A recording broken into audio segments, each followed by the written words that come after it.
संपूर्ण विश्व के कल्याण हेतु बाबा देव अधिदेव महादेव की कृपा से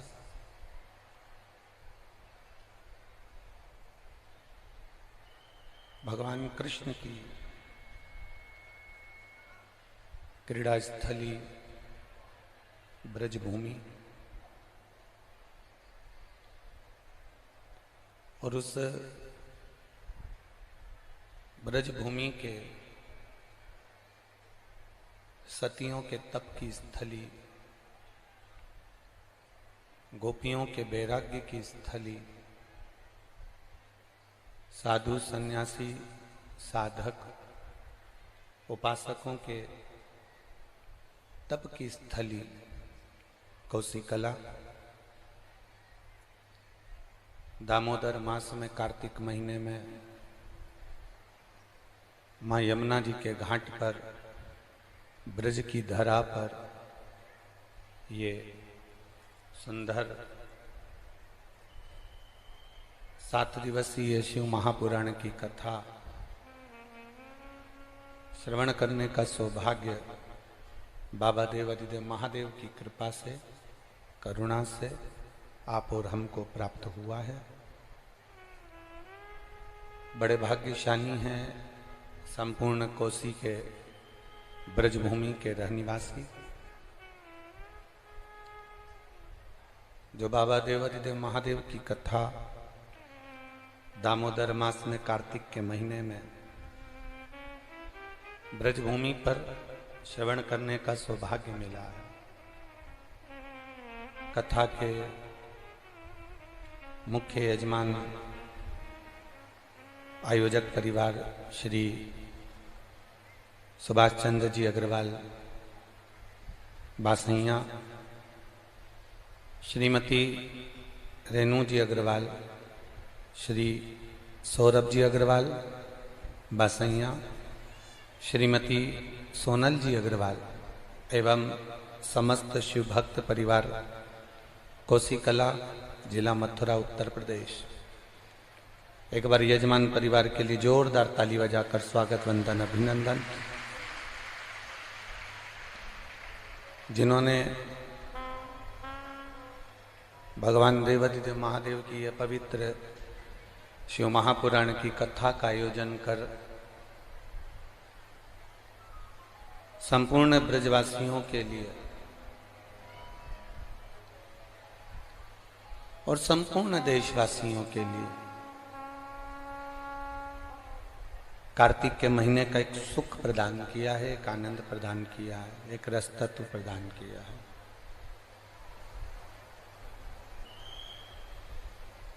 मानव का जो जीवन है, मनुष्य की जो देह है, मानव का जो शरीर है,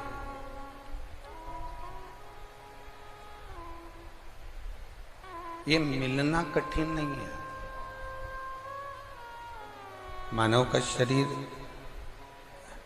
मिलना कठिन नहीं है, पर मानव का शरीर मिलने के बाद भगवान का भजन कठिन है।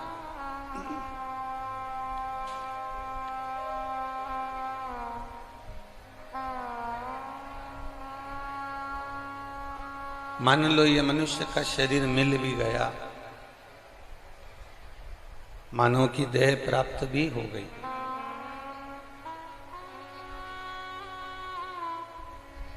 शरीर मिल भी गया और वो शरीर मिलने के बाद भी अगर हम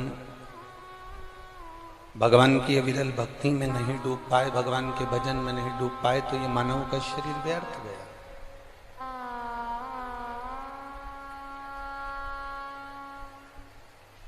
एक जो गुटखा खाने वाला होता है ना, तंबाकू खाने वाला,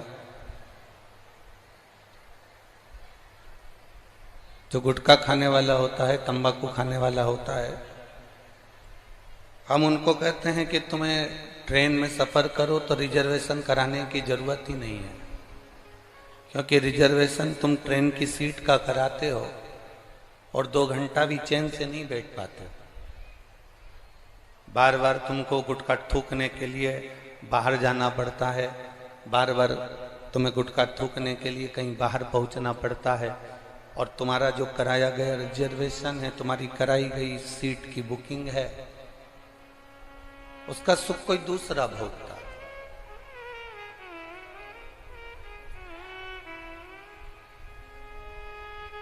हम तो ये कहना चाहेंगे कि आपने अगर सीट की बुकिंग कराई है, रिजर्वेशन कराया है, तो उसका भोग भी आप स्वयं भोगें, क्योंकि पैसा तो आप नहीं लगाया।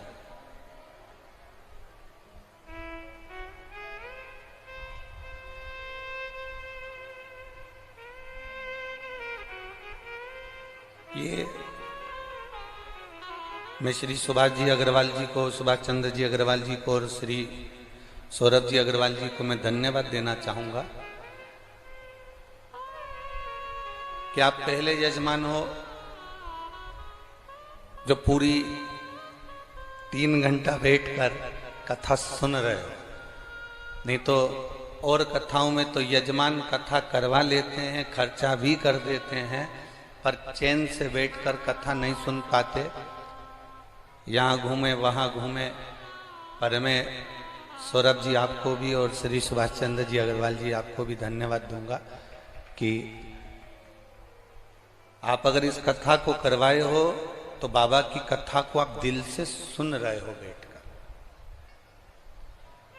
हम आपसे भी कहेंगे, इतनी दूर दूर से आप लोग आते हो, ट्रेन का टिकट लगाकर, बस का टिकट लगाकर, ऑटो का 200-250 रुपये, 50 रुपये, 100 रुपये देकर आप यहाँ पहुँचते हो। और पहुँचने के बाद अगर तुम्हारा चित्त, तुम्हारा मन, तुम्हारी वृत्ति, तुम्हारा दिल अगर बाबा में ना लगे तो तुम्हारा आना तो व्यर्थ गया।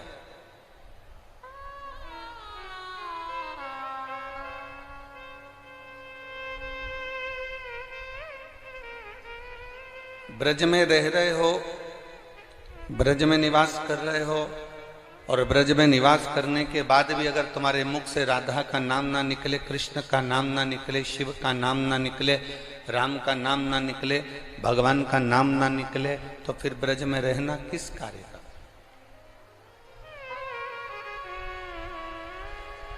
वो ब्रज में रहना फिर किस काम का?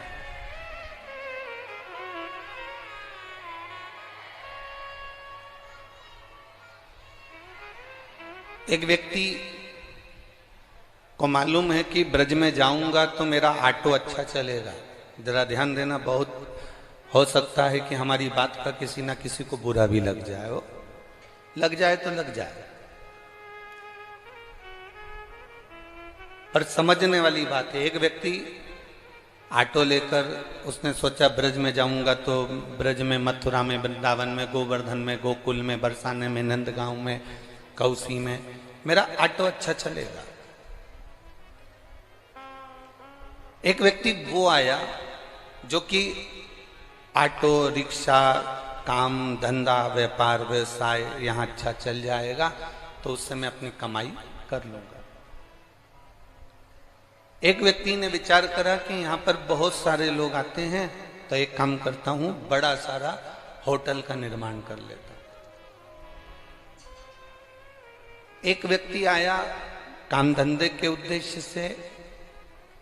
एक व्यक्ति वो होता है जिसको काम धंधे से मतलब नहीं होता, उसको एक मतलब होता है कि मैं मथुरा के स्टेशन पर उतरा हूं, वृंदावन की धरा पर ब्रज की रज में आया हूं, और ब्रज की रज में आया हूं तो अब भोजन भी देगा तो मेरा बांके बिहारी देगा, और पानी भी पिलाएगा तो बांके बिहारी पिलाएगा, और दुकान भी चलाएगा तो बांके बिहारी चलाएगा। बोल बम का नारा है। अब उस बाबा के सहारे पर, बिहारी जी के सहारे पर, भगवान के भरोसे पर वो आ गए। उसका उद्देश्य ये नहीं है कि मुझे यहां से कमाना है, उसका उद्देश्य ये है कि मुझे ठाकुर जी के चरणारविंद की रस प्राप्त करना।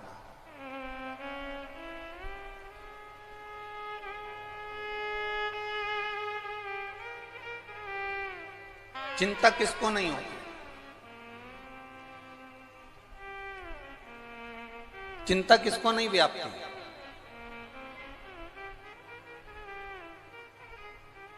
जब भगवान कृष्ण के पोते वज्रनाभ इस ब्रज की धरा पर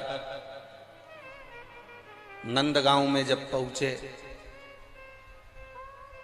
तो भगवान कृष्ण के पोते वज्रनाभ जी ने जब नंदगांव की स्थिति देखी तो नंदगांव की स्थिति को देखकर उन्होंने विचार करा, इस नंदगांव को सुरक्षित रखने के लिए मैं देवाधिदेव महादेव की अर्चना करता हूं।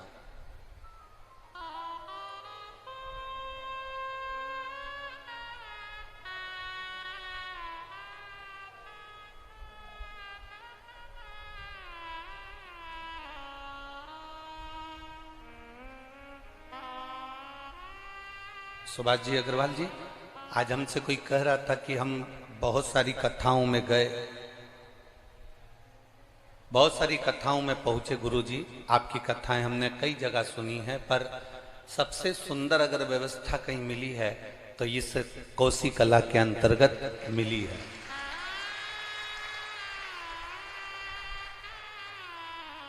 चाहे वो प्रसाद से जुड़ी हुई व्यवस्था हो, भंडारा प्रसाद से जुड़ी हुई व्यवस्था हो, चाहे वो बैठने की व्यवस्थाओं में हो, चाहे वो शौचालय की व्यवस्थाओं में हो, चाहे अन्य व्यवस्थाओं में हो, जल आदि की व्यवस्थाओं में हो, महाप्रसाद भोजन भंडारा आदि का अधिक जो प्रसाद व्यवस्था उसमें हो। अब उसके लिए आप कह रहे हो कि हम गए, इनसे पूछो अग्रवाल जी से या उनके बेटे सौरभ जी से, तो ये भी कम से कम 3-4 कथा में पहुंचकर पहले व्यवस्थाएं देखकर आए कि क्या दिक्कत किसी भक्त को हो तो वो देखा जाए, फिर उसको सुधारा जाए। भगवान कृष्ण के पोते जो वज्रनाभ जी हैं, उन्होंने विचार करा कि इस नंदगांव की रक्षा के लिए मुझे क्या करना चाहिए, इस ब्रज की रक्षा के लिए, इस नंदगांव की रक्षा के लिए मैं करूं क्या। और मेरे दादाजी ने मुझ पर भरोसा कर कर मुझे यहां भेजा है, तो ये मेरा फर्ज बनता है कि मैं कुछ अच्छा कर कर जाऊं।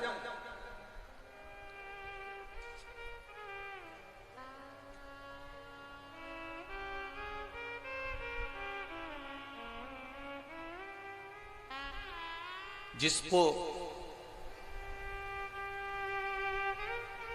बांके बिहारी जी की पूर्ण भक्ति चाहिए, पूर्ण भक्ति,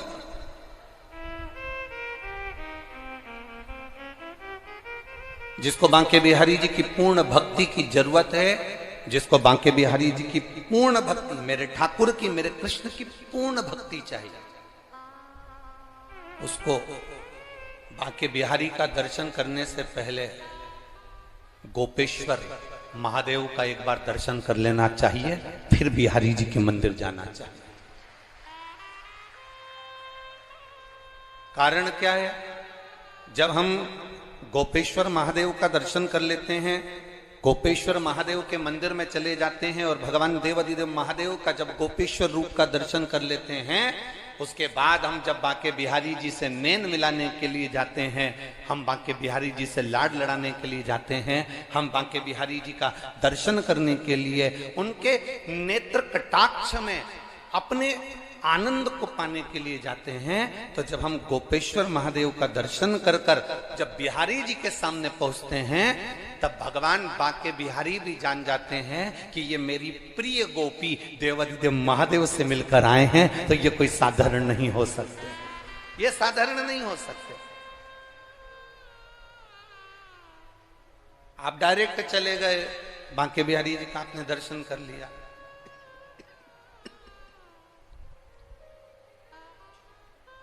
आप सीधे पहुंच गए, अपने बिहारी जी का दर्शन कर लिया।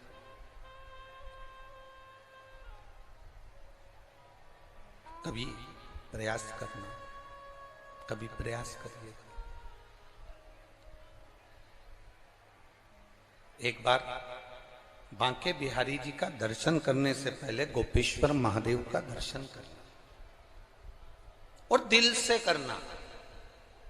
जब हम गोपेश्वर महादेव के पास में जाएंगे, तो जो गोपी का दिल होता है, जो गोपी का हृदय होता है, जो गोपी का सुख होता है, वो गोपी का भाव, वो गोपी का हृदय, वो गोपी का दिल हमारे गोपेश्वर महादेव आपके अंदर दे देंगे। और जब बिहारी जी का आप दर्शन करोगे तो गोपी के भाव से जब रिझाओगे तो बिहारी जी तुम्हारे और तुम बिहारी जी के हो जाओगे। फिर कोई पर्दा नहीं, कोई छल नहीं,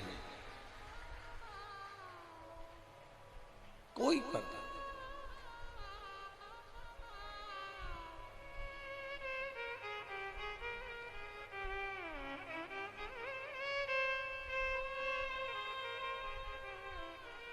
हम बांके बिहारी के हो गए, बांके बिहारी जी हमारे हो गए। हम ठाकुर जी के हो गए, ठाकुर जी हमारे हो गए। हम शिव जी के हो गए, शिव जी हमारे हो गए। फिर कोई बीच में पर्दा नहीं है, कोई बीच में छल नहीं है, कोई बीच में कपट नहीं है।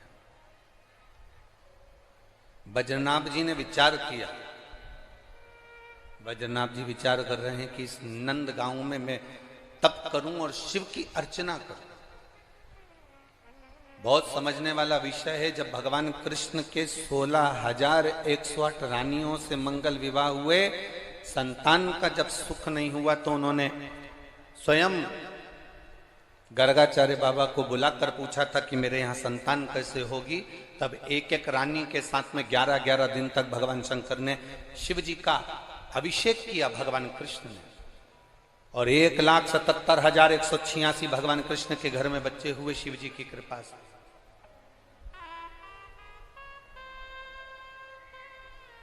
आज वही भगवान कृष्ण के पोते, वही भगवान कृष्ण के पोत। अब बद्रीनाथ जी नंद गांव में जब आए और नंद गांव में उन्होंने देखा कि इस नंद गांव की दशा देखकर मुझे लगता है कि मैं भी यहाँ एक तप साधना, एक मन की स्थिरता रखूं। तब बद्रीनाथ जी ने उसी समय पर, फिर बद्रीनाथ जी ने उसी समय पर भगवान शिव की अर्चना करना प्रारंभ करी, भगवान शंकर की आराधना करना प्रारंभ करी। जैसे स्वच्छ पानी में व्यक्ति का चित्र दिख जाता है। पानी अगर साफ है तो व्यक्ति का उसमें चित्र दिखेगा। बोलो सत्य है कि गलत है? अरे बोलो तो जम के, सही है। अगर पानी साफ है, पानी अगर क्लीन है, पानी अगर स्वच्छ है तो व्यक्ति का चित्र उस पानी में नजर आता है। पानी अच्छा है तो उसमें आपका चित्र दिखेगा, और वाणी अगर अच्छी है तो उसमें आपका चरित्र नजर आ जाता है। पानी में चित्र नजर आएगा और वाणी में चरित्र नजर आएगा।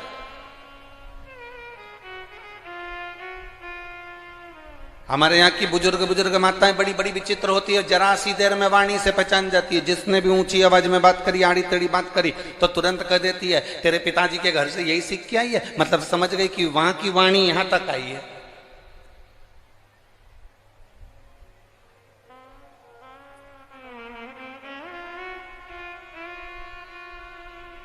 पानी स्वच्छ है तो उसमें आपका चित्र नजर आ सकता है। पानी अच्छा है तो उसमें आपका चित्र दिखेगा, और वाणी अगर अच्छी है तो उसमें आपका चरित्र दिखेगा। आपकी लैंग्वेज, आपकी वाणी, आपकी सोच, आपकी बुद्धि, आप जो दे रहे हैं वो लेने की भी भावता आपके भीतर हो। एक व्यक्ति, एक गांव में एक चौबे जी रहते थे, और कोई उनको बड़े प्रेम से बुलाता था, चौबे जी, ओ चौबे जी। तो चौबे जी भी बड़े प्रेम से जवाब देते थे, हाँ जी, क्या बात है, क्या हो गया। और कोई एकदम जमकर तेज तराटी में बोल दे, चौबे, इतने में तो चौबे को भी आ जाए, क्यों बे। बोलो सही है कि गलत है?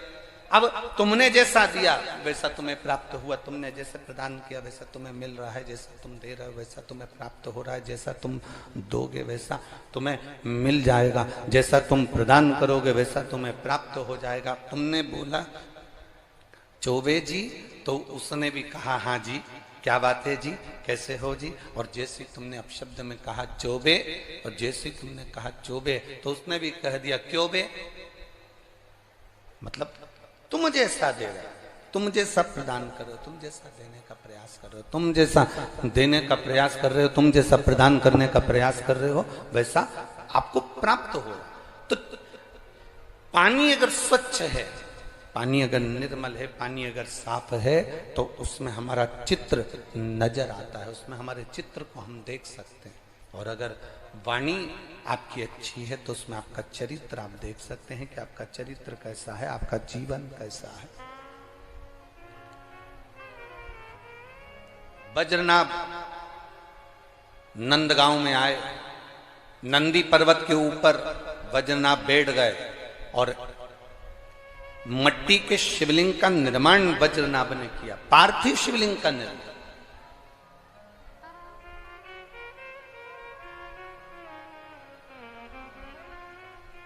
और जब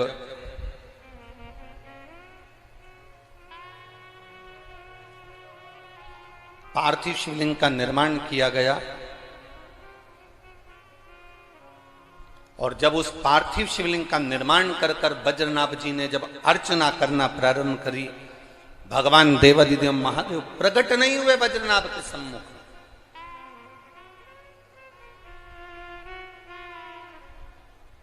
समय निकलता गया, समय निकलता गया, पर बाबा देवादिदेव महादेव प्रकट नहीं हो पाए, भगवान शिव सम्मुख में आए ही नहीं।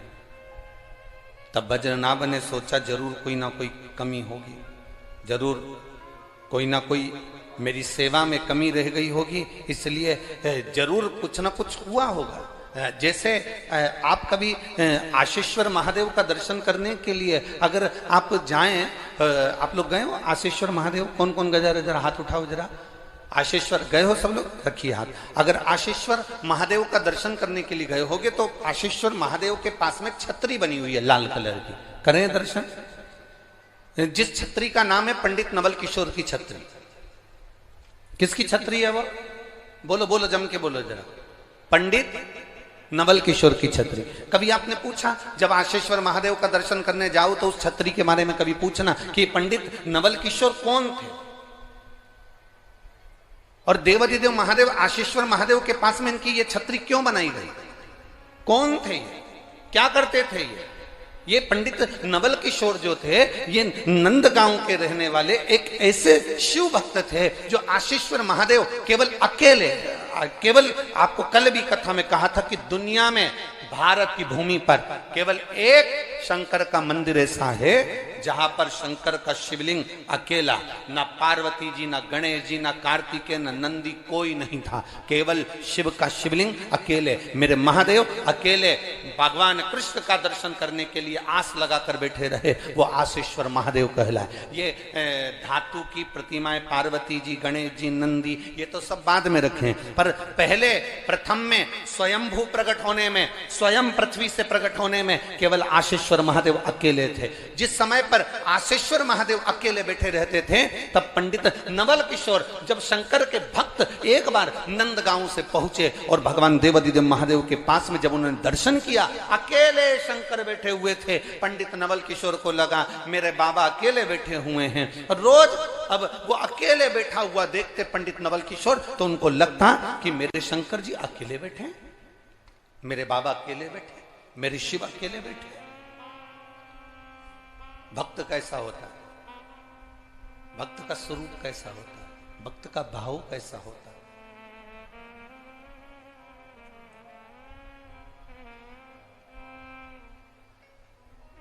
जरूरी नहीं है कि तुम बांके बिहारी का दर्शन करने जाओ तो बहुत माला अच्छी से अच्छी लेकर जाओ। आज के ज़माने में वृंदावन में एक बड़ी बड़ी चीज़ें देखने को मिलती है, थोड़ा हम कह देंगे तो लोगों को हो सकता है हमारी बात का बुरा लग जाए, पर सत्यता कहने में पीछे नहीं हटेंगे। बिहारी जी का दर्शन करने जाओ, माला आप अच्छी चुन कर लेकर जाते हो। पत्नी ने पूछा आप माला अच्छी चुन कर लेकर जा रहे हो? हाँ, वो माला तो अंदर जाती है, वही माला पंडित जी अपने को पहना देते हैं। आपने बिहारी जी के लिए वो माला नहीं, आप बिहारी जी के लिए वो माला नहीं ले।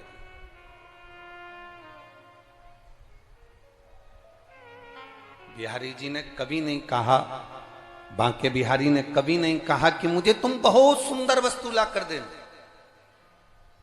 मेरे ठाकुर जी कहते हैं, मेरे ठाकुर जी वर्णन करते हैं, मेरे लाडले वर्णन करते हैं कि मुझे तुमसे कोई कीमती वस्तु नहीं चाहिए, मुझे तुमसे कोई धरोहर नहीं चाहिए, मुझे तुमसे कोई धन या वैभव या तुम्हारा बहुत सा राजसी ठाट नहीं चाहिए। मुझे तुमसे बहुत सारी कीमती वस्तुओं की चाह नहीं है, मुझे तुमसे बहुत सारे धन और वैभव की चाह नहीं है, मुझे तुमसे बहुत सारी सत्ता की चाह नहीं है, मुझे तुमसे बहुत सारी सत्ता वैभव की चाह नहीं है। भगवान कृष्ण कहते हैं अगर मुझे देना चाहते हो तो केवल आप दिल से जब मेरे मंदिर में प्रवेश करो, आप हृदय से जब मेरे मंदिर में आओ, आप जब दिल से हृदय से मेरे मंदिर के अंदर जब प्रवेश करो, मंदिर के अंदर जब पहुंचो, उस समय पर बस इतना याद रखना कि माला सुंदर लाए कि ना लाए, तुम प्रसाद का डिब्बा लाए कि ना लाए, तुम कोई वस्तु लाए कि ना लाए, पर इतना याद रखना कि तुम अपना दिल पवित्र भाव से लेकर मंदिर के अंदर आए कि ना आए, ये बात का स्मरण आपके भीतर होना चाहिए। वो एक लाइन बड़ी सुंदर आप लोग हमेशा गुनगुनाते रहते हो कि मैंने आंगन नहीं बुहारा कैसे आए, अब तक गंदा पड़ा है द्वारा कैसे आएंगे हरि, कैसे आएंगे हरि, कैसे आएंगे हरि,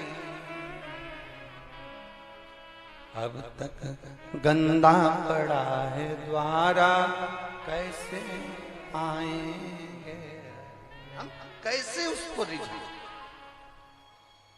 बजरनाभ जी ने विचार कर लिया, मैं भगवान को मना कर रहूंगा, क्या दूं मैं शिव जी को, क्या प्रदान करूं मैं शंकर भगवान को।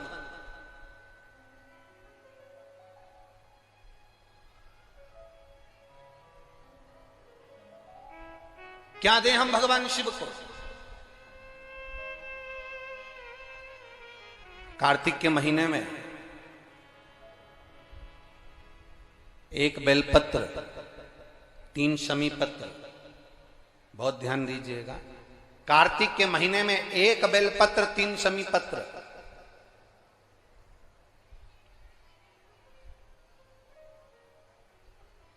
कार्तिक के महीने की दोनों अष्टमी में से किसी भी अष्टमी पर, चाहे उजाले की हो चाहे अंधेरे की, शुक्ल पक्षी की हो चाहे कृष्ण पक्ष की, एक बेलपत्र 3 शमी पत्र, आप कभी दिल से, कभी मौका मिले हृदय से, दामोदर मास में, कार्तिक मास में अशोक सुंदरी वाली जगह का स्पर्श कर कर भगवान शंकर के शिवलिंग पर एक बार समर्पित कर कर देखना, और दूसरे वर्ष इंतजार करना कि तुमने कार्तिक महीने में अष्टमी के दिन बाबा को शमी पत्र और बेलपत्र दिया था, क्या बाबा ने तेरे घर में धन और वैभव दिया कि नहीं दिया। जो स्थिति में गाड़ी चल रही थी वो स्थिति की गाड़ी तेरी पार हुई कि ना हुई। कितने बेलपत्र, बोलो बोलो जम के बोलो जरा, कितना शमी पत्र, एक बेलपत्र 3 शमी पत्र।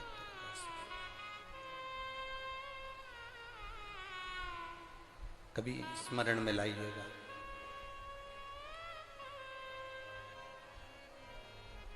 बस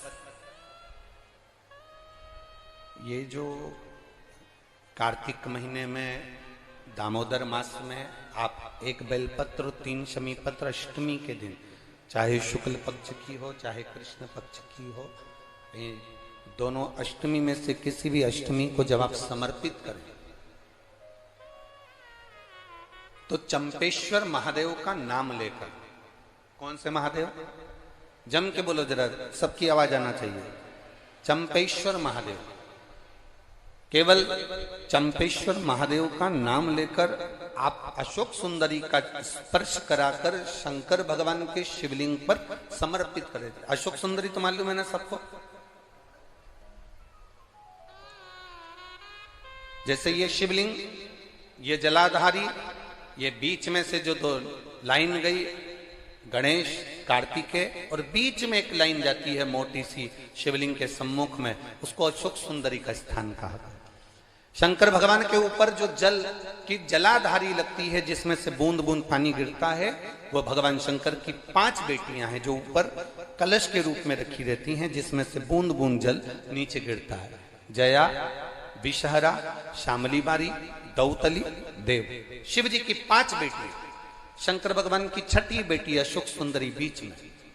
जब आप बेलपत्र 1, शमी पत्र 3, चंपेश्वर महादेव का नाम लेकर अशोक सुंदरी का स्पर्श कराकर भगवान शंकर को जब आप समर्पित करेंगे इस कार्तिक महीने में, दामोदर मास में, अष्टमी तिथि के दिन, चाहे वो शुक्ल पक्ष की हो चाहे वो कृष्ण पक्ष की हो, अष्टमी तिथि को अगर समर्पित करते हैं तो आप वर्ष भर में इंतजार कर कर जरूर बताना कि तुम साल भर पहले जितना कमाते थे, वर्ष भर पहले तुम जो व्यापार व्यवसाय कर रहे थे, साल भर से जो नौकरी के लिए प्रयास कर रहे थे, उसमें सफलता आपको अगले वर्ष की दामोदर मास आने से पहले मिली कि नहीं मिली, वो स्मरण आपके भीतर होना चाहिए।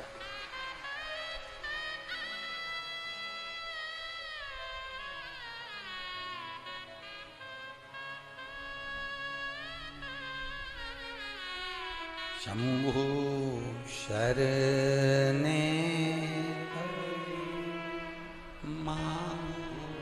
घड़ी रे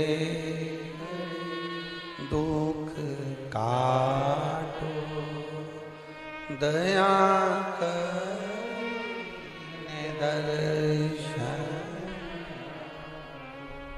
आप दिल से उससे प्रार्थना करोगे तो वो दिल से दे देगा। महाराज, ईमान और जुबान 2 चीजें व्यक्ति की पक्की होना चाहिए। क्या क्या बोलो, जम के बोलो।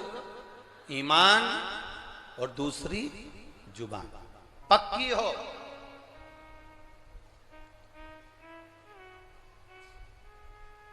आप दिल से, आप बाबा का भजन कर देखो, आप दिल से बाबा का स्मरण कर दे।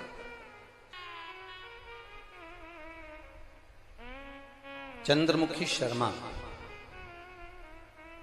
पता है राया मथुरा, कहीं बैठी हैं? हाथ हिला सकती हैं अगर कहीं बैठी हो तो हाथ हिलाइए। आप ही हैं? दोनों हाथ हिला दो एक बार। हाँ, हिलाइए दोनों हाथ। ठीक है, एक बार वापिस हाथ हिला दो। चंद्रमुखी शर्मा, राया मथुरा से रहने वाली हूं गुरुजी। बाबा का मैं क्या गुणगान करूं। मेरी बेटी मुस्कान कई सालों से नौकरी की तैयारी कर रही थी कि सरकारी नौकरी मिले, पर नहीं मिली। आखिरी में हताश होकर वो मंदिर जाना भी छोड़ी, भगवान का भजन करना भी छोड़ी। तब एक बार टीवी पर हमने कथा सुनी और कथा सुनकर हमारी बेटी से कहा कि देख, वो महाराज सीओर वाला कहता है कि शिव जी को 1 लोटा जल चढ़ाना चाहिए। मां, हम ब्रज की रज में रहते हैं, ठाकुर जी का भजन करते हैं, शिव को जल चढ़ाने का बाबा कह रहे हैं। मैंने अपनी बेटी से कहा, कृष्ण और शिव में कोई अंतर नहीं।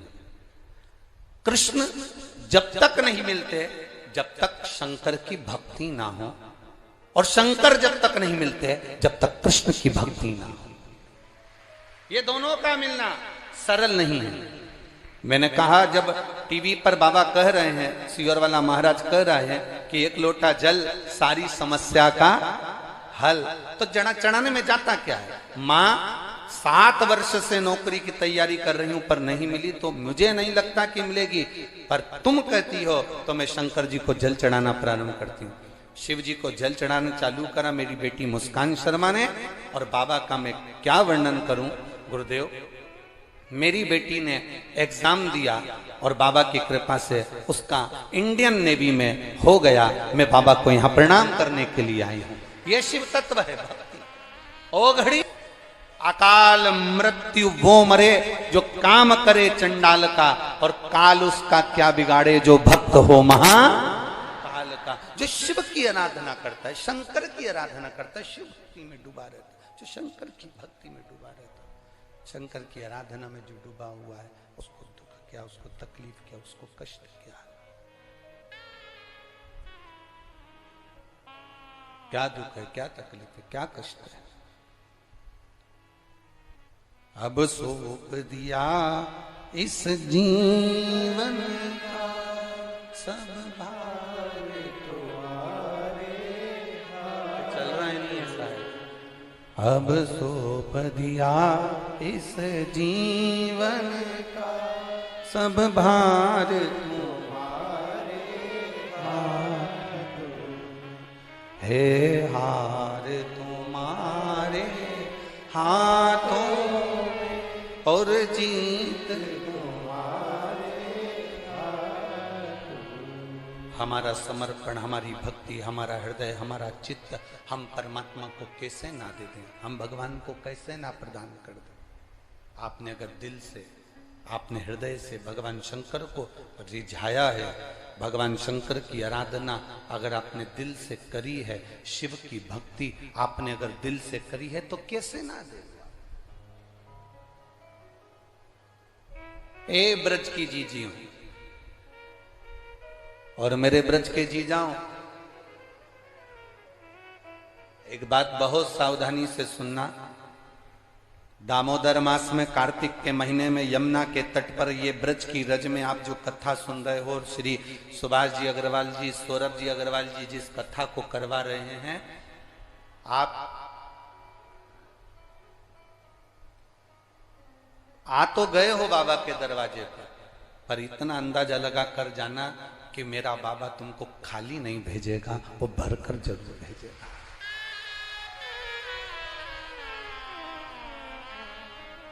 उसका विश्वास दृढ़ रखो, भरोसा पक्का रखो।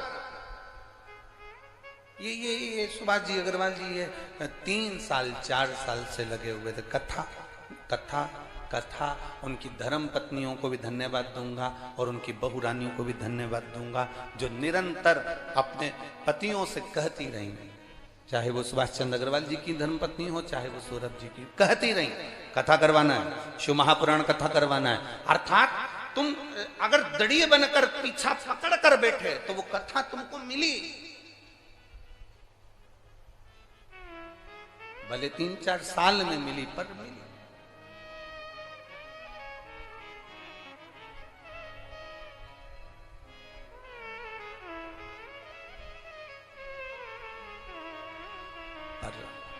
अगर आप दड़ी बनकर बैठोगे, भगवान शंकर की आराधना दड़ी बनकर करोगे, ईमान और जुबान पक्की रखकर आप शिव की अगर आराधना करोगे, तो अगर कथा मिल सकती है तो क्या मेरा महादेव नहीं मिल सकता?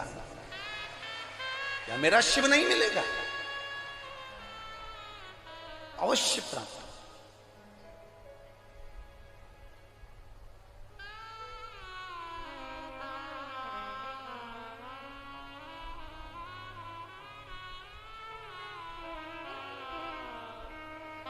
ब्रज की रज में लोग आते हैं तो पेड़ों में कान लगाकर सुनते हैं राधा का नाम मिल रहा। ब्रज की रज में लोग आते हैं तो वृक्षों के कान लगाकर सुनते हैं कि बंसी की धुन मिल रही है। हम कहते हैं इतने खो जाओ परमात्मा में,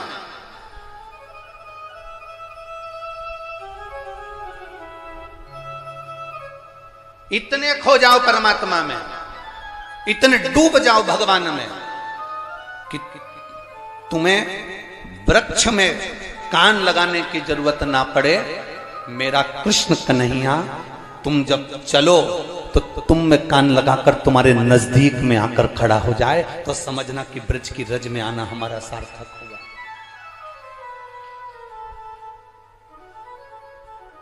हमारा ब्रज की रज में आना सार्थक हुआ, तब समझिए आप।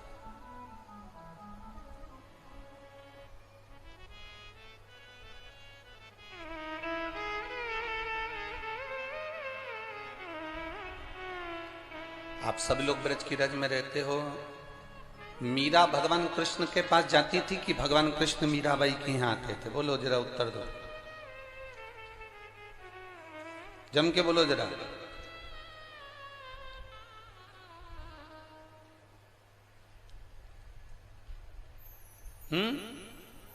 बोलो बोलो, जम के बोलो जरा। मीरा भगवान कृष्ण के पास जाती थी कि भगवान कृष्ण मीराबाई के पास जाते थे? अरे बोलो जम के जरा, और आवाज आना चाहिए दमदारी से जरा।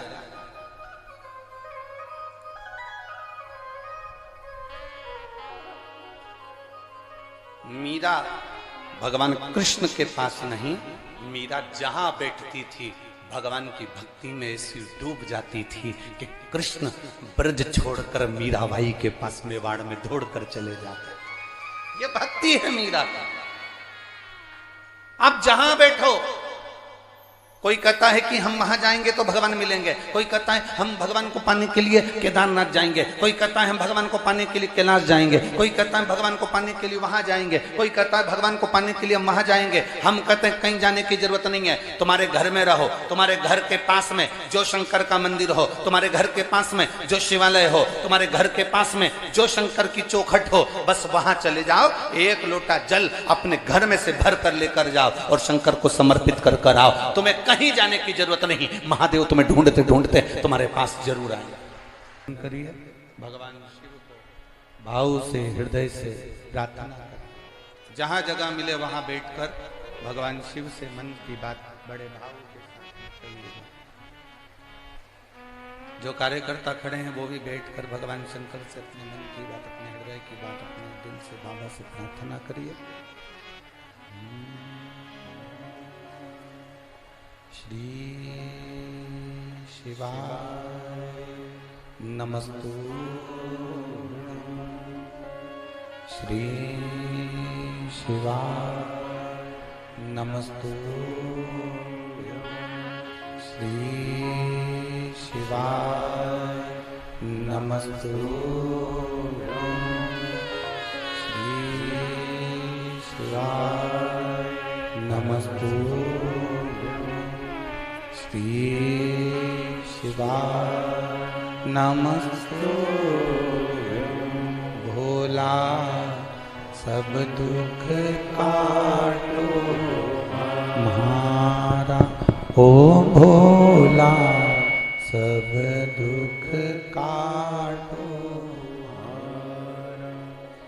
शिव शंकर जपो तेरी माला, भोले बाबा जपो तेरी माला, भोला सब दुख काटो हमारा, ओ भोला सब दुख काटो हमारा। वेश मंगल मंगलकारी, वेश मंगल मंगलकारी, शमशान वासी हमारा, शमशान वासी ओ भोला सब दुख काटो, ओ भोला सब दुख काटो। शिव कथा कहती है, आप दिल से जब पुकारे उसको, वो दिल से सम्मुख में आता है। हमें कान लगाने की जरूरत नहीं पड़ेगी। जब हमने हृदय से, दिल से भगवान शंकर की आराधना करी है तो बाबा दिल से आपके पास पहुंचता है।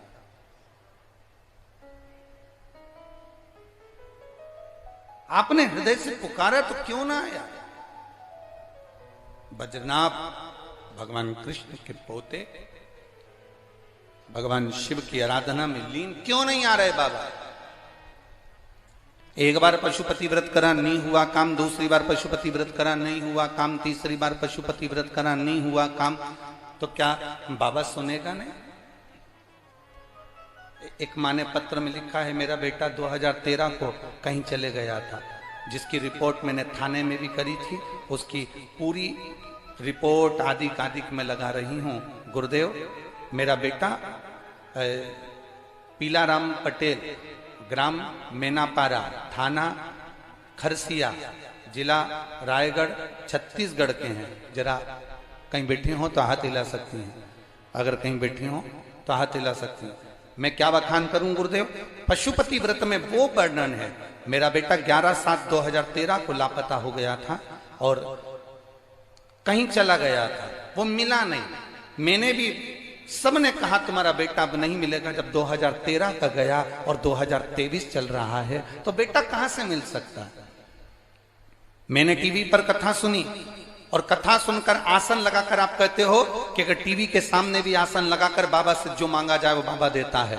मैंने आसन लगाकर बाबा से कथा सुनी 2021 में और बाबा से प्रार्थना करी। पहली बार टीवी पर कथा सुनी थी गुरुदेव और आसन लगाकर बाबा से विनती करी। और मैं क्या वर्णन करूं गुरुदेव, 28 फरवरी 2022 को शंकर भगवान की कृपा से जिस जगह पर आप कथा कर रहे थे 28 फरवरी 2022 को, मेरे बाबा ने ऐसी करुणा करी, मेरा बेटा 11/7/2013 को लापता हुआ था और मैं टीवी के सामने बैठकर बाबा की कथा सुन रही थी और बाबा से प्रार्थना कर रही थी। उसी समय पर 28 फरवरी 2022 को मेरा बेटा रात्रि को 12 बजे मेरे घर वापिस आ गया। ये शिव की भक्ति है, अविरल भक्ति, ये शिव की आराधना, ये शंकर की उपासना। उसका भजन, उसका स्मरण आप दिल से अगर करे हो तो उसने दिल से दिया।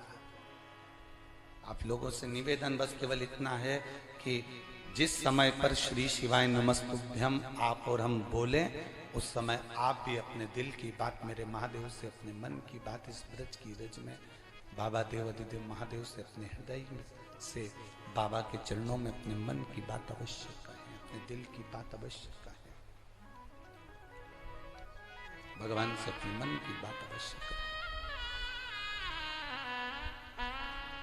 वज्रनाभ को लगा कि क्या भगवान प्रकट नहीं हो रहा, शिवजी मेरी भक्ति को स्वीकार नहीं कर रहा। जैसे अश्लेश्वर महादेव के मंदिर के पास में नवल किशोर जी की छतरी है, पंडित नवल किशोर की, तो वो छतरी क्यों बनी उसका स्मरण करिएगा कि पंडित नवल किशोर रोज शिव के मंदिर जाते थे और नंदगांव से आशीश्वर महादेव का दर्शन करने जाते थे, रोज भगवान को फूल पत्ती समर्पित करते थे। एक दिन पंडित नवल किशोर के मन में यह भाव जागृत हो गया कि शंकर अकेले बैठे रहते, एकांत में अकेले, कोई नहीं उनके पास में, ना उनके पुत्र गणेश है, ना कार्तिकेय हैं, ना जगत जननी पार्वती है, ना नंदी है। तब पंडित नवल किशोर को लगा मैं भोलेनाथ जी को अकेला नहीं रहने दूंगा। अभी आपको कथा में कहा था, आप पत्ती ले जाएं, बेलपत्र ले जाएं ना ले जाएं, आप शमी पत्र ले जाएं ना ले जाएं, आप एक लोटा जल महादेव के पास ले जाएं ना ले जाएं, पर अपना दिल लेकर जरूर जाना। जैसे पंडित नवल किशोर ने आज विचार कर लिया, मैं क्या लेकर जाऊं, तो कि ना आज पत्ती ले जाऊंगा, ना फूल ले जाऊंगा, ना जल ले जाऊंगा, मेरा महादेव अकेला रहता है, आज मैं कुछ लेकर नहीं जाऊंगा। आज उनका मुझे एकांत समाप्त करना है। उनको लगता होगा मैं अकेला कब तक बैठा रहूं, तो पंडित नवल किशोर शंकर जी के मंदिर में जाकर बैठ गए। अकेले शंकर, अकेले पंडित नवल किशोर, अकेले, दोनों आमने सामने। दिन हो गया, रात हो गई, प्रदोष काल निकल गया, रात्रि निकल गई, सुबह हो गई। पंडित नवल किशोर और महादेव दोनों शिव जी के सम्मुख में। ये शंकर जी का मंदिर, अश्लेश्वर महादेव का मंदिर तो अब बना है। अश्लेश्वर महादेव के मंदिर में तो धातु के गणेश जी, पार्वती जी, नंदी, कार्तिकेय, ये तो अब बैठे हैं। उसके पहले अकेले शंकर वन में अकेले शंकर कुंड के किनारे अकेले बैठे हुए थे। पंडित नवल किशोर वहां जाकर बैठ गए। बाबा, पंडित नवल किशोर ने कहा मैं तुम्हें अकेले नहीं रहने दूंगा, मुझे लगता है तुम अकेले अकेले बोर होते होगे, अकेले अकेले तुमको अच्छा नहीं लगता होगा, भक्त कैसा होता है भगवान का। वो बैठ गया जाकर अड़भंगा होकर। अब घर के लोग पंडित नवल किशोर जी को ढूंढ रहे हैं, घर के लोग पंडित नवल किशोर को ढूंढ रहे हैं, परंतु पंडित नवल किशोर मिले कहां। किसी ने कहा कि वो शिवजी के मंदिर जाते थे अश्लेश्वर महादेव के दर्शन करने के लिए,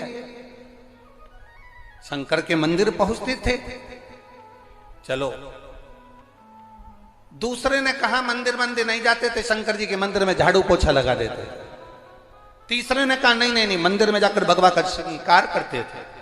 चलो, ढूंढते ढूंढते पंडित नवल किशोर को नंद गांव के लोग जब ब्रजवासी अश्लेश्वर महादेव के मंदिर में पहुंचे तो वहां जाकर क्या देखते हैं कि पंडित नवल किशोर तो नहीं, केवल शंकर का शिवलिंग अकेला है। तो गांव के लोग देखकर वापिस आ गए। वापिस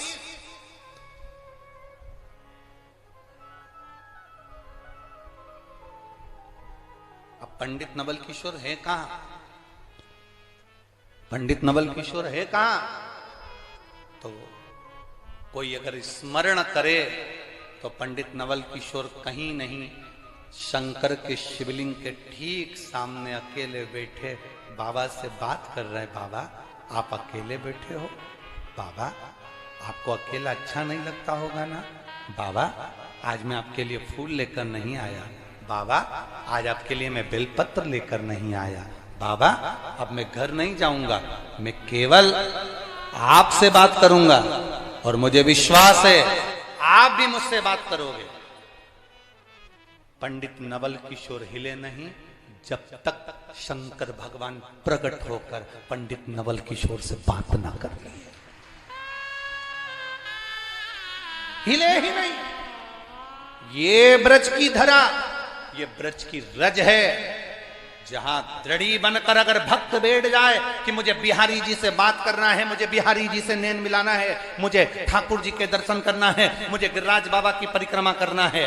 बड़े बड़े शूरवीर गोवर्धन नाथ जी की दंडोती परिक्रमा करने के लिए अगर वो विचार कर आए कि हम तो 24 घंटे दंड लगाते रहते हैं, इतनी एक्सरसाइज करते रहते हैं, दंडोती परिक्रमा तो मैं 5 दिन में कर पूरी कर दूंगा, 3 दिन में पूरी कर दूंगा। जो दंडोती परिक्रमा दुनिया के लोग कर रहे हैं वो मैं 5 दिन में पूरी कर दूंगा। जो सूरमा बनकर आता है उसको 1 महीना तक दंडोती परिक्रमा करने में लग जाता है, और जो बाबा का दास बनकर आता है वो 5 दिन में कर भग जाता है। ये शिव है, ये भक्ति है उसकी, अविरल दृढ़ता है उसकी।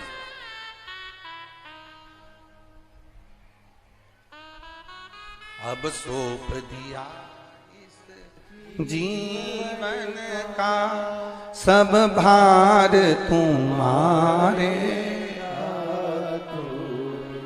अपनी भक्ति भगवान के उस भाव में जोड़ कर रखिए। भक्ति और भाव का मिलन जब होगा तो सुख अपने आप होगा।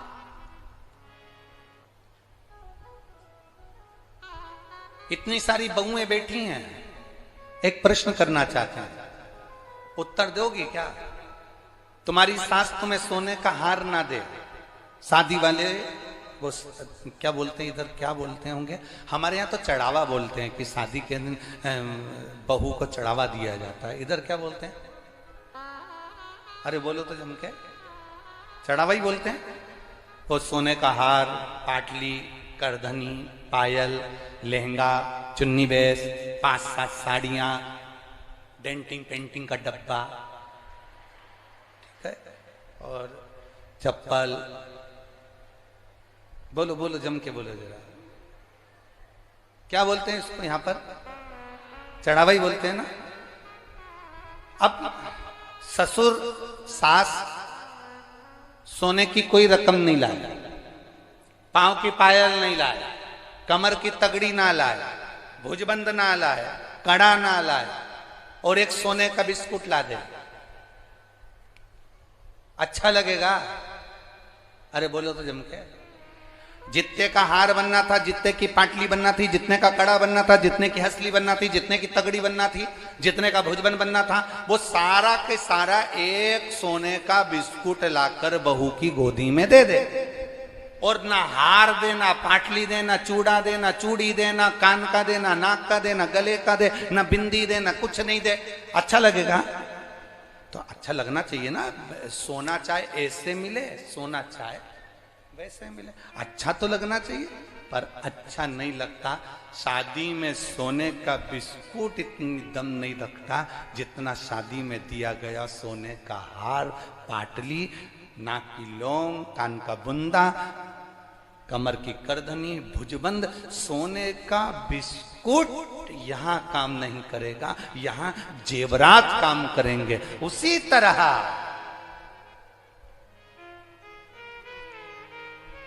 करोड़ों का मकान तैयार कर लो, करोड़ों की गाड़ी ले लो, वो सोने का महल काम नहीं करेगा जितना तुम झोपड़े में बैठकर भी भगवान की भक्ति को भज लोगे तो वो जेवरात काम करेगा। वो जेवरात।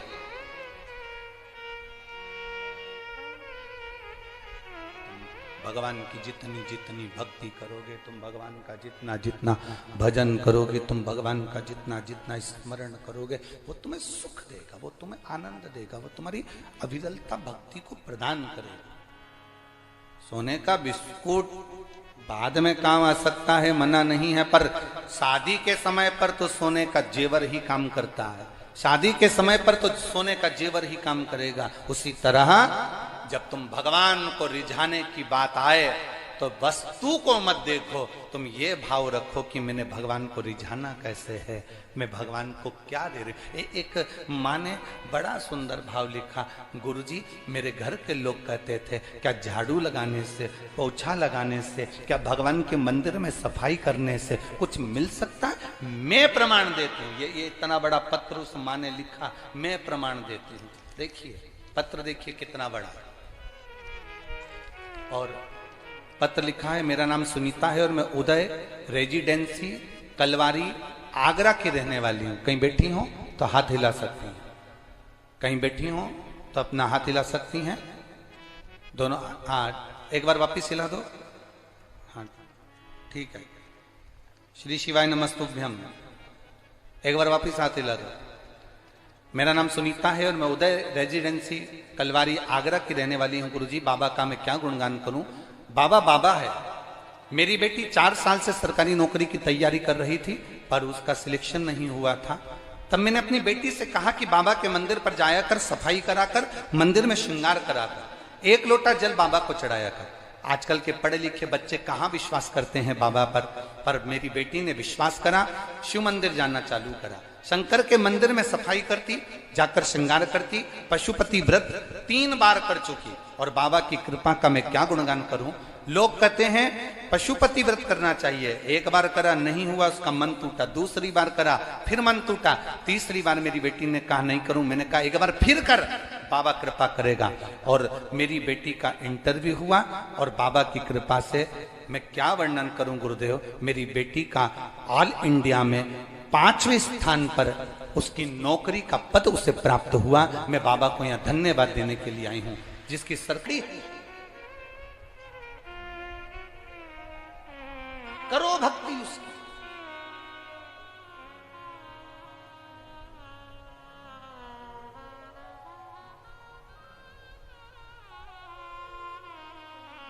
पतंग उड़े आकाश माने, डोर थारा हाथ मां, ओ वल्लभ मारी पतंग ऊंची, भोले बाबा मारी पतंग ऊंची। अब जाओ शिव के दरबार, झाड़ू लगाने से क्या मिलेगा शंकर के मंदिर में, पोछा लगाने से क्या मिलेगा शंकर के मंदिर में। स्वयं वज्रनाभ की कथा कहती है, भगवान कृष्ण के पोते की कथा कहती है कि इस नंदगांव की रक्षा कौन करेगा। मेरे शंकर की भक्ति में वज्रनाभ डूब गए। ऐसी भक्ति वज्रनाभ ने करी कि शंकर प्रकट भी नहीं हुए। तब वज्रनाभ को लगा कि मेरी सेवा में कोई कमी हो गई। एक बार पशुपति व्रत में फल ना मिले दूसरी बार करना, दूसरी बार ना मिले तीसरी बार करना। शंकर जी के मंदिर में लोटा भर जल चढ़ाने से अगर फल ना मिले घबराना नहीं। 1 साल, 1 महीना, 2 महीना, 3 महीना, 4 महीना, 6 महीना, 1 साल, 2 साल उसका पीछा मत छोड़ना। उसके दरवाजे पर जाते रहना, उसके द्वार पर जाते रहना। जब हम उसकी चौखट पर जाते रहेंगे तो एक ना एक दिन उसकी कृपा दृष्टि हमारे ऊपर होगी जरूर, और वह हाथ पकड़कर पार करेगा जरूर, ये निश्चित है। हम हिम्मत हार जाते हैं, हम हिम्मत हार जाते हैं, पर क्यों हारे हिम्मत?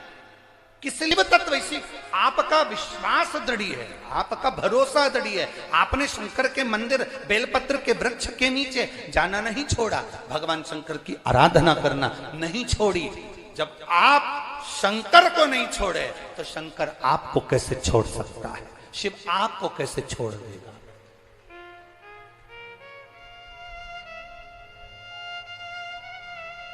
करो उसकी भक्ति। बोल बम का नारा है, आवाज आवाज जरा दम के जरा, बोल बम का नारा है। उसकी भक्ति, उसकी दृढ़ता, उसका भजन दिल से अगर किया जाए वो मिलता जाए। मेरे भोले तेरा सहारा है, मेरे भोले तेरा सहारा है, मेरी नैया का तू किनारा है, मेरी नैया का तू किनारा है। अब करो दिल से भजन। वज्रनाभ भगवान कृष्ण के पोते को शंकर का दर्शन नहीं हुआ।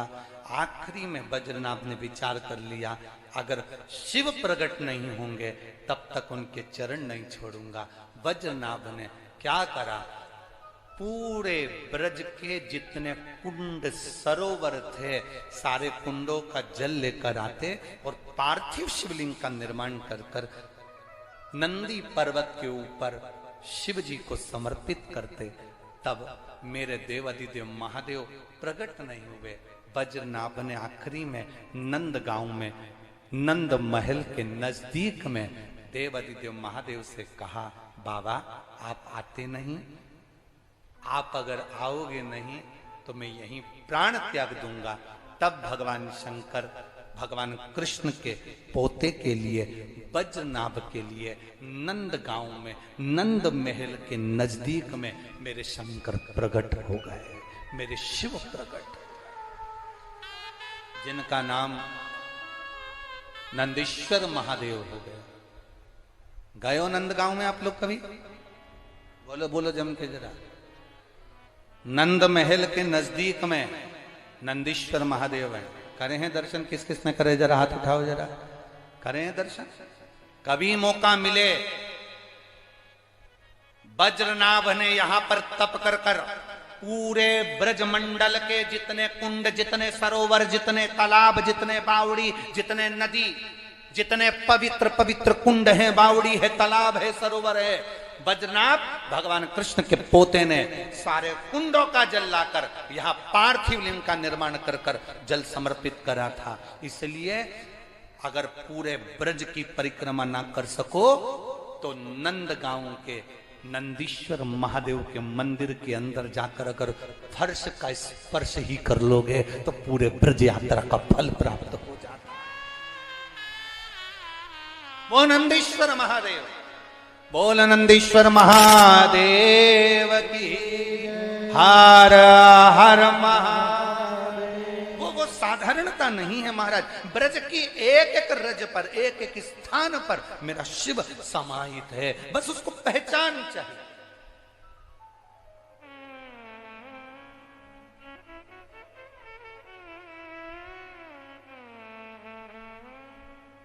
शिव पधारो।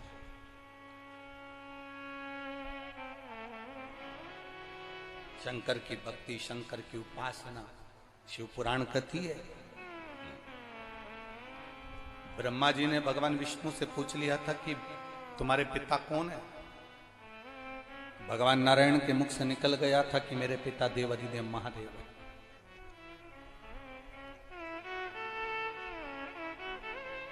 ब्रह्मा जी ने पूछा कि तुम्हारे पिता कौन है, और मुख से निकल गया कि देवाधिदेव महादेव है।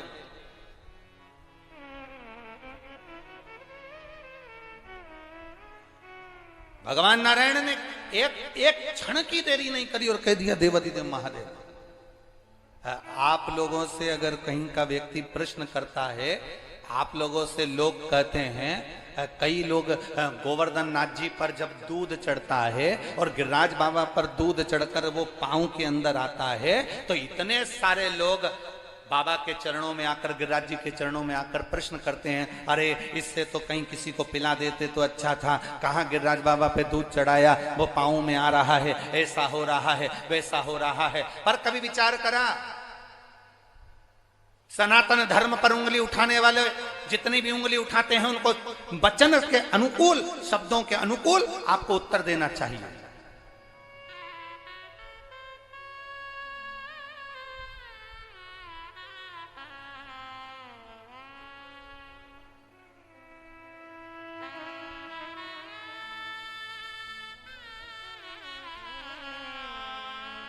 एक बार भारत की भूमि से श्री राधा कृष्णन जी विदेश गए, और भारत की भूमि के सनातनियों में से एक रहे हैं राधा कृष्णन। जब विदेश गए तो विदेशियों ने राधा कृष्णन जी से कह दिया, अरे हम आपसे, ठिठोली करने के भाव से, उनका उपहास करने के भाव से, उनकी हंसी उड़ाने के भाव से कह दिया, अरे ये तो बताओ राधा कृष्णन जी कि हमारे यहाँ तो लोग एकदम गोरे होते हैं और इंडियन, भारतीय, भारत में जन्म लेने वाला काला क्यों होता है। राधा कृष्णन जी समझ गए कि ये मेरी हंसी उड़ा रहे हैं, हम भारतीयों की हंसी उड़ा रहे हैं। तो राधा कृष्णन जी ने कहा, देखो भगवान ने रोटी बनाई और भगवान लक्ष्मी जी से कहे थे कि रोटी बना लो, भगवान ने रोटी बनाई, और रोटी बनाई तो एक रोटी जो लक्ष्मी जी ने बनाई, जो भगवान ने रोटी बनाई, वो कच्ची रह गई, कच्ची रह गई। वो रोटी भगवान ने खाई तो तुम जैसे पैदा हुए, क्योंकि रोटी जब कच्ची रहती है तो एकदम सफेद रहती है। फिर भगवान ने दूसरी रोटी बनाई, वो जल गई, एकदम काली हो गई, वो भगवान खाए तो अफ्रीका में पैदा हुए। फिर भगवान ने तीसरी रोटी बनाई जो अच्छे से सेकी, ना कच्ची ना जली, वो भारतीय है।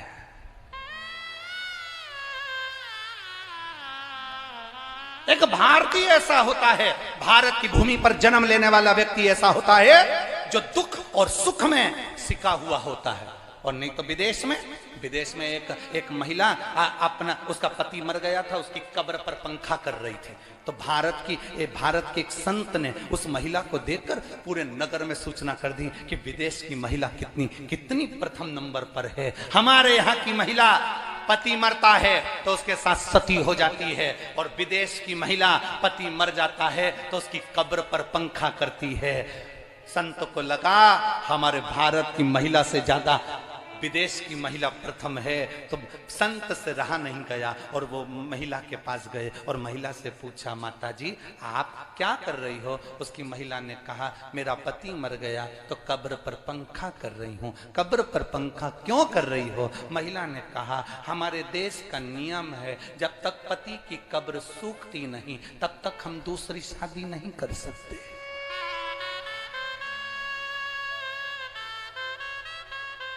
इसलिए पंखा कर करके सुखा रही।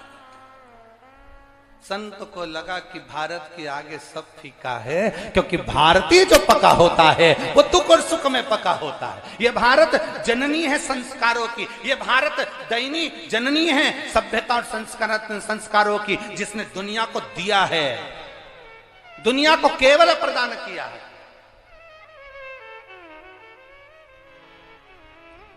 उसको पहचानना है।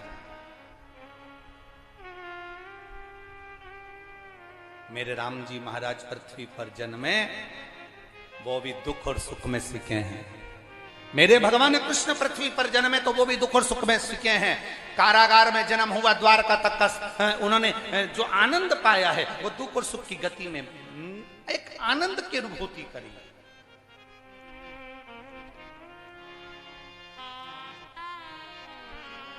बद्रीनाथ भगवान शिव से कह दिया कि मैं अगर आप ना आए तो मैं प्राण त्याग दूंगा। तब मेरे शंभु नंद गांव के नंदी पर्वत पर मेरे शंकर भगवान आकर विराजमान हो गए।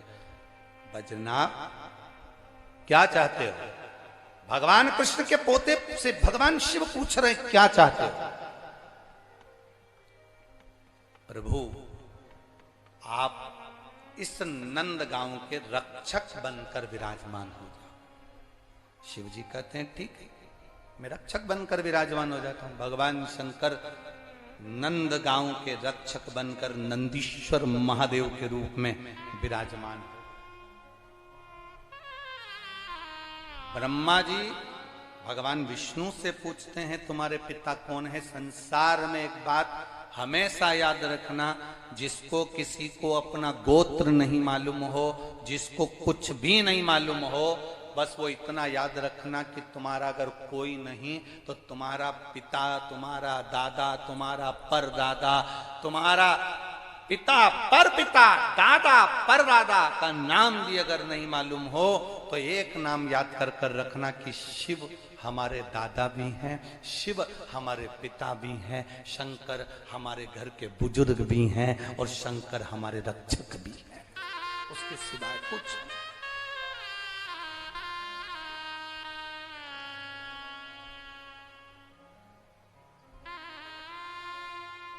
शिव रक्षक हो।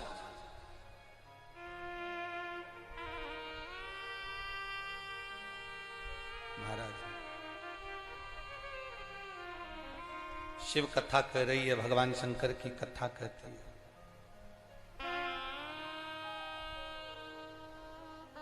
अपनी बुद्धि को, अपने चित्त को भगवान में लगाकर रखना।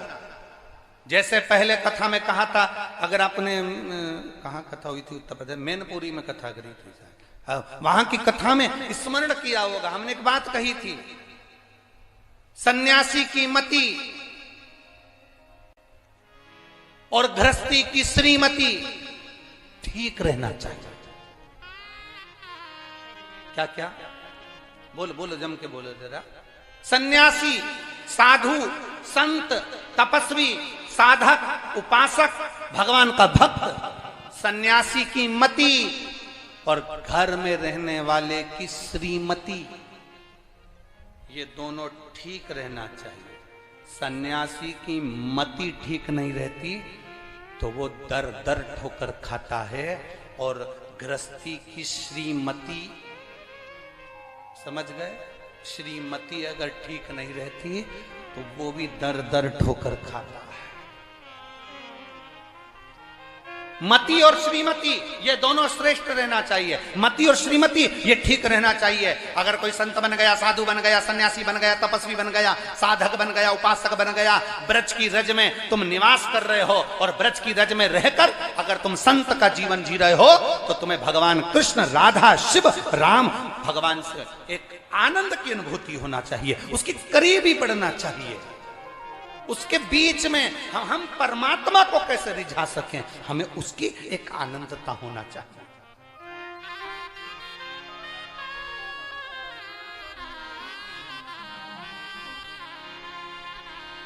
अरे लगन तुमसे लगा बैठे जो होगा,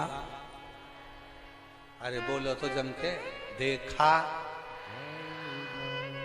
वो लाइन याद कर लो, आग लगे बस्ती में क्या किसको रोइए सोइए। अब तुम अगर चिंता में पड़ जाओ, तुमने अगर विचार कर लिया, कई कई माताएं कहती है मेरे बेटे की शादी नहीं हो रही, कोई कहता मेरी बेटी को ब्याह नहीं हो रहा, कोई कहता है हमारी बहू को संतान नहीं हो रही, कोई कहता है ये वाला रोग आ गया, बीमारी आ गई, ये हो गया, वो हो गया। हम उनसे कहते हैं तुम जब तक अपना समझ कर रखोगे, तुम कहोगी मेरे बेटे का ब्याह नहीं हो रहा, तो वो नहीं होगा, बेटा तुम्हारा है। तुमने कह दिया मेरी बेटी का ब्याह नहीं हो रहा, वो नहीं हो रहा क्योंकि बेटी तुम्हारी है। तुम कह रहे हो मेरा रोग नहीं मिट रहा, तुमने जान लिया कि रोग मेरा है। तुम कहते हो मेरे यहाँ संतान नहीं हो रही, मतलब तुम जानते हो कि मेरा है। जिस दिन तुम्हारे मुख से ये शब्द मेरा निकलना बंद हो जाए और निकलने लगे महादेव तेरी बेटी की शादी कब करेगा, महादेव तेरे बेटे का ब्याह कब करेगा, महादेव तेरे घर की बहू आई है उसको छोरा कब देगा, महादेव तेरे बल पर रोग आया है तू कब हरेगा, तो महादेव भी कैंसर जैसे रोग को मिटा देता है। जब रोग उसका है, बेटा उसका है, बहू उसकी है, पोता उसका है, संतान उसकी है, तो तुम्हें कह देना चाहिए मेरी बहू नहीं तुम्हारी है।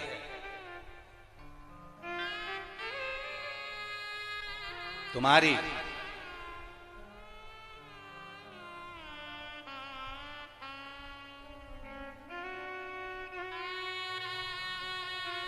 बहुत बहुत विचित्र बात है। लड़की को घर से विदा करते हैं, शादी कर कर लड़की को भेजते हैं, भेजने के बाद में लड़की के दिमाग में ये भर दो कि अब ये घर तेरा नहीं है, तू जिस घर में शादी कर कर जा रही है वो सास तेरी माँ है, ससुर तेरा पिता है, पति तेरा देवता है, देवर तेरा राम लक्ष्मण की तरह है।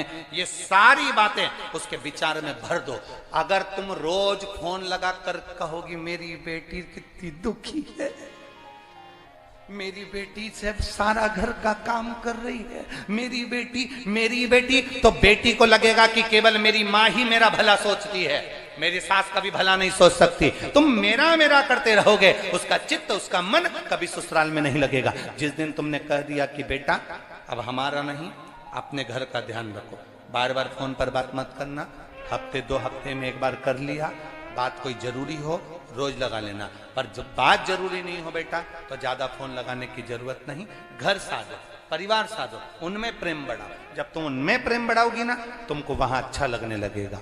तब तुम्हारे भीतर का, तुम जब तक अपने अंदर की आसक्ति बरकरार रखोगे, मेरी बेटी, मेरा बेटा, उसकी शादी नहीं हो रही, उसका ये नहीं हो रहा, छोड़ दो भगवान के भरोसे। तुम रोज भजन गाते हो, अब सौंप दिया बोलो बोलो बोलो बोलो, सब भार तुम्हारे। अब कह जरूर रहे हो, बोल जरूर रहे हो, पर अभी भी छूटा लगा। ये उसी में का हाल है जैसे जगदीश भगवान की आरती, तन मन धन सब कुछ तेरा,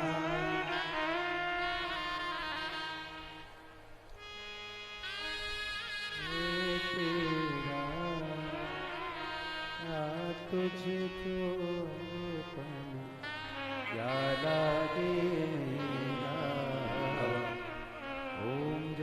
जरा सी पांव की चप्पल कहीं चली जाए, उतनी देर में तुम्हारी आरती का ढंग बदल जाए।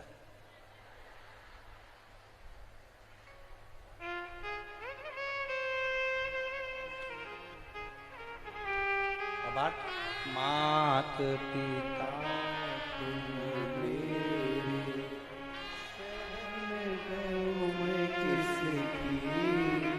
आरती का ढंग बदल गया, अपनी कोई ले गया।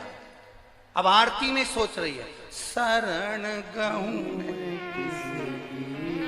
किसकी, अपनी तो चली गई, अब मैं किसकी।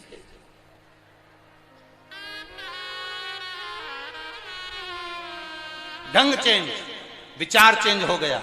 नहीं, इससे कभी परमात्मा प्रसन्न नहीं होगा। भगवान कहते हैं तेरा समर्पण पूर्ण होना चाहिए। जब रोज रोज यहाँ से माइक पर बोला जाता है, वो यहाँ अनाउंस करने के लिए वो जैन साहब भी बोल देते हैं, कभी सावन भी बोल देता है कि चैन, अंगूठी, मोबाइल, पर्स कुछ भी लेकर कथा पंडाल में मत आओ। अपनी वीआईपी चीज लेकर बिल्कुल मत आओ, क्योंकि यहां एक ही वीआईपी है और वो देव अधिदेव महादेव है। अपनी कीमती चीज लेकर यहां मत पहुंचो। क्यों? क्योंकि कीमती चीज लेकर आओगे तो तुम्हारा ध्यान उस कीमती चीज में रहेगा, और अगर शंकर के दास बनकर कथा सुनने आओगे तो यहां से कीमती बटोर कर लेकर चले जाओगे। यहां बाबा के सिवा कोई कीमत वाला क्यों लेकर आ रहे? और फिर बाद में पुलिस वालों के पास जाकर के हमारी चेन, हम पहले भी कहे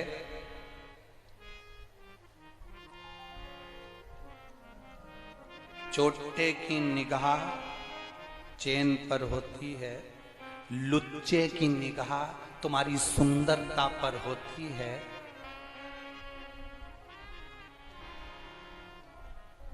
और भोलेनाथ की निगाह अपने भक्त पर होती है। क्यों सोचना? शिव के पास जा रहे हो, भगवान शंकर के पास जा रहे हो, शिव के द्वार जा रहे हो। लोग शमशान में जाते हैं, आपके यहाँ का फैशन होगा मथुरा साइड का, हमको नहीं मालूम। हमारे मालवा में ऐसा नहीं होता कि अगर शमशान किसी को लेकर जाते हैं तो सोना चांदी पिन्हा कर ले जाते हैं। यहां ले जाते हो तो बात दूसरी है। शमशान शिव का धाम है, जहां लेकर जाते हैं तो सब कीमती सामान छोड़वा देते हैं।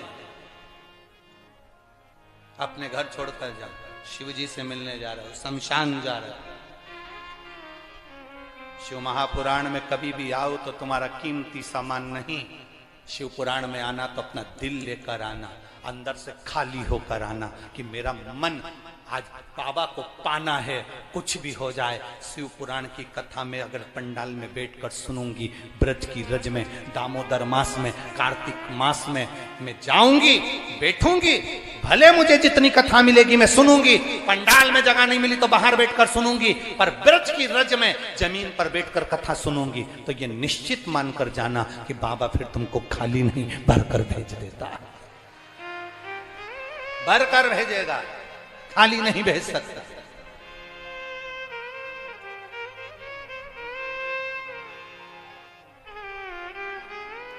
कहा भगवान विष्णु ने कहा, भगवान विष्णु कह रहे हैं शिव मेरे पिता हैं। ब्रह्मा जी को हंसी आ गई, शंकर पिता? हाँ। कैसे लगते हैं शिव? कहां है शिव? एक विशाल पर्वत को दोनों ने मिलकर घुमाया, अग्नि का खंभ प्रकट हो गया, प्रथम शिवलिंग की आकृति प्रकट हो गई। सबसे पहले शिवलिंग का निर्माण भगवान ब्रह्मा और विष्णु ने करा और वो शिवलिंग प्रकट हो गया। भगवान ब्रह्मा ने कहा तुम्हारे पिताजी का सिर कहाँ है, तुम्हारे पिताजी का पांव कहाँ है? भगवान नारायण कहते हैं ये शिवलिंग ही तो मेरे पिताजी का मुख भी है और चरण भी है। ना ना, अपने पिता का मुख और चरण दिखाओ। ब्रह्मा जी कहते हैं मैं देख कर आता हूं कि शंकर भगवान का सिर कहाँ है। भगवान नारायण से कहा कि आप सिर देखने जाओगे? भगवान नारायण कहते हैं मेरे पिता का मुख नहीं, मेरे पिता का मुझे चरण देखना है, इसलिए मैं पाताल में जाता हूँ, तुम आकाश में चले जाओ। भगवान ब्रह्मा जी आकाश की ओर बढ़ने लगे, ब्रह्मा जी आकाश की ओर जाने लगे, भगवान विष्णु पाताल की ओर जाने लगे। पाताल में जाते जाते भगवान नारायण को चरण नहीं मिले, वापिस आ गए। ब्रह्मा जी ऊपर जाते जाते जाते जाते एक केतकी के फूल को तोड़ कर लिया है। केतकी से कहा मैं तुझे लेकर चल रहा हूं, पृथ्वी पर चलना, नीचे चलना, और भगवान विष्णु के सामने जाकर कह देना कि ब्रह्मा जी को भगवान शंकर का सिर मिल गया। केतकी ने कहा मैं झूठ क्यों बोलूं? ब्रह्मा जी ने कहा मैं सारे देवताओं पर तुझे चढ़वाऊंगा, सुगंधित बना के रखूंगा। केतकी खुश हो गई। आगे चले तो केतकी ने कहा मेरी बात पर कोई ने भरोसा नहीं करा तो? सामने से गौ माता आ रही थी, गाय को हाथ जोड़कर ब्रह्मा जी ने कहा गौ माता तुम मेरे साथ नीचे चलकर कह दो कि भगवान ब्रह्मा जी को भगवान शंकर का सिर मिल गया। गाय कहती है मैं झूठ क्यों बोलूं? गौ माता अगर तू एक बार झूठ बोलेगी तो घर में से सबसे पहली रोटी तुझे दिलवाऊंगा। गाय ने कह दिया ठीक है मैं झूठ बोल देती हूँ। गौ माता ने एक रोटी के चक्कर में झूठ बोल दिया, एक रोटी के चक्कर।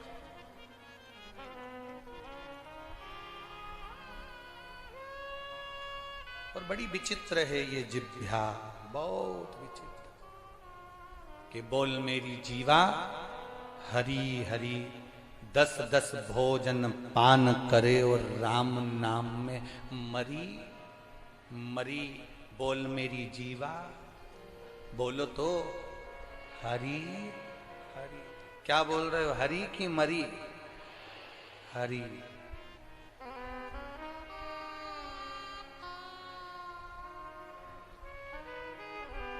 अरे महाराज, शास्त्र कहे कि पापीड़ा मुख से राम नहीं निकले, राम नहीं निकले रे श्याम नहीं निकले। वो काई जाने हरि भजना में, जीवन गवाए दियो सजना में। भजन क्या जाने जो जिंदगी भर सजते रहे। और गुरु जी ने जानी एक माला दे दी, माला रखी आई माला में। महादेव से अपने मन की बात, दिल की बात हृदय से भगवान शिव जी से आनंद के साथ भाव से कहे। जहां जगह मिले रज में, जहां मौका मिल जाए वहां बैठकर भगवान शिव से मन से बाबा से प्रार्थना करें। बड़ी दूर दूर से आप लोग आए हैं, बाबा से दिल से भाव के साथ में और बड़े भाव से आपकी आवाज हमारे तक पहुंचना चाहिए। बड़े दिल से बोला करो। जितने बाहर बैठे हो चाहे अंदर बैठे हो, जहां बैठे हो दिल से बाबा से प्रार्थना करो। श्री शिवा नमस्तु, श्री शिवा नमस्तु, श्री शिवा नमस्तु, श्री शिवा नमस्तु, श्री शिवा नमस्तु। भोला सब दुख काटो, ओ भोला सब दुख काटो। शिव शंकर जपूं तेरी माला, भोले बाबा जपूं तेरी माला। भोला सब दुख काटो, ओ भोला सब दुख काटो। वेश मंगलकारी, वेश मंगलकारी। शमशान वासी हमारा, शमशान वासी ओ भोला सब दुख काटो, ओ भोला सब दुख काटो। शिव कथा कर रही है, भगवान देवादिदेव महादेव का संवाद कर रहा है, शिव महापुराण वर्णन कर रही है। ब्रह्मा जी गाय और केतकी के फूल को लेकर आए, पूछा, भगवान विष्णु से पूछा, भगवान नारायण से पूछा, क्या तुम्हें भगवान शंकर के चरण मिले हैं?